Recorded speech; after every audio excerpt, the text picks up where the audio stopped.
అప్పుడు పీఠంలో మహాస్వామి కూర్చునుండగా ఒక ఆవిడ బిక్కు బిక్కుమంటూ కన్నుల నీరు పెట్టుకుని కళ్ళొత్తుకుంటూ వరుస క్రమంలో వస్తోంది. స్వామి చేత్తో ఇంత కుంకం తీసి ఆవిడ చేతిలో వేశారు.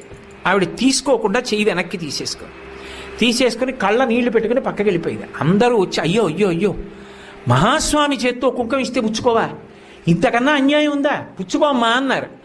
ఆవిడంది కాదు, నా భర్త మరణించాడు, ఆయన శరీరం కూడా లభించలేదు, అటువంటి వాడికి ఉత్తరక్రియలు ఎలా చెయ్యాలని అడగడానికి వచ్చాను భర్త మీద ప్రేమతో, నాకు కుంకం ఏమిటండి. అమ్మా కాదు, ఆయన చేత్తో ఇచ్చారంటే ఏదో ఉంది, త్రికాలవేది, పుచ్చుకో అన్నారు. కాదనలేక ఆవిడ చేయి చాపింది. కుంకం వేసి చూసి అన్నారు, అమ్మా నువ్వు సుమంగళివమ్మా, నీ భర్త బ్రతికున్నాడు, నీ భర్త తిరిగి వస్తాడు, బొట్టు పెట్టుకో అని సువాసిని పూజ అవుతోంది. ఆ సువాసిని పిలిచి ఈవిడ కొప్పులో పూలు తురమండన్నారు. ఆవిడ కొప్పు నిండా మల్లెపూలు